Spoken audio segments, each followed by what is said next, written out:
आप सभी दोस्तों को अस्सलाम वालेकुम और ईद की मुबारकबाद।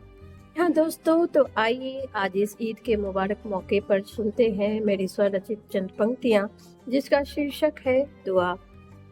दुआ। या अल्लाह कर लेना, या अल्लाह कर लेना मेरी हर दुआ तू कबूल। या अल्लाह कर लेना मेरी हर दुआ तू कबूल। माफ़ कर देना तू मुझे, माफ़ कर देना तू मुझे, गर हो जाए मुझसे कोई भूल। माफ़ कर देना तू मुझे, गर हो जाए मुझसे कोई भूल। जी हाँ मेरे दोस्तों, ये थी मेरी आज की स्वरचित चंद पंक्तियाँ, जिसका शीर्षक था दुआ, और जिसमें मैंने माफ़ी और भूल की जिक्र भी की है। वो इसलिए किया है क्योंकि मैं देखती हूँ कि आज के ज़माने में कुछ लोग ऐसे हैं जो आए दिन बहुत सारी गलतियाँ करते हैं, बहुत सारे झूठ बोलते हैं, लेकिन उसे स्वीकार नहीं करते। उसे वो इस कदर से छिपाते हैं खूबसूरती से, जैसे उन्होंने कोई गुनाह किया ही नहीं है।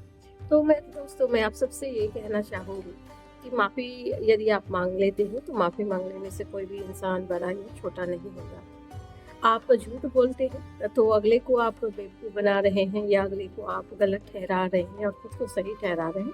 तो आप कहीं न कहीं उस वक़्त आप उस इंसान से तो जीत जाते हैं, लेकिन लेकिन जब आप अकेले होते हैं, जब आप स्वयं का आकलन करते हैं, तो आप खुद से और खुदा से आप नहीं जीत पाते हैं। क्योंकि आपको पता होता है कि आपने झूठ बोला है और आप एक उस एक झूठ को छुपाने के लिए फिर दूसरे झूठ बोलते हैं, फिर उसको छुपाने के लिए तीसरे झूठ बोलते हैं, और इस तरह से आप एक झूठ को सहारा लेकर आप भूल पर भूल किए जाते हैं। लेकिन आपको एहसास तक नहीं होता है कि आपसे भूल हुई है, आपसे गलती हुई है, और आप क्षमा माँगना तो भूल ही जाते हैं। लेकिन मैं आप सभी से यही गुज़ारिश करना चाहूँगी कि भूल करना कोई बड़ी बात नहीं है, लेकिन भूल का एहसास होना बहुत ज़रूरी है। तो आप भूल करें तो उसका एहसास भी रखें और उसकी माफ़ी भी ज़रूर माँगें, और झूठ का शब्द का इस्तेमाल बहुत कम करें, क्योंकि आपने एक चंद लाइन सुना होगा जी हाँ इंग्लिश में। दोस्तों, आप सभी ने इंग्लिश में ये एक लाइन अवश्य ही सुना होगा कि if you see the truth you don't have to remember anything. यदि आप सत्य वचनों को कहते हैं तो आपको बार-बार किसी चीज़ों को आवश्यकता याद करने की आवश्यकता नहीं होगी। हाँ, क्योंकि हम दूसरे इंसान से तो अक्सर जीत जाते हैं। हम दूसरे इंसान के आगे झूठ बोलकर अपनी गलती को स्वीकार ना करते हुए हम अक्सर जीत जाते हैं। लेकिन हम खुद से और उस खुदा से, यानी उस ऊपर वाले से कभी नहीं जीत पाते हैं।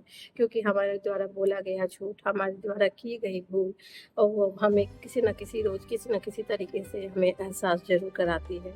तो ऐसी नौबत ना आए कि आपके द्वारा बोले गए झूठ, आपके द्वारा किए गए भूल का एहसास आपको किसी बुरी तरीके से कराना पड़े या बुरी तरीके से सामना करना पड़े। तो इस बात को ध्यान में रखते हुए मैं आप सभी से यही गुज़ारिश करूँगी कि यदि आपसे कोई भूल हो जाती है तो आप उसे सहर्ष ही स्वीकार कर लें।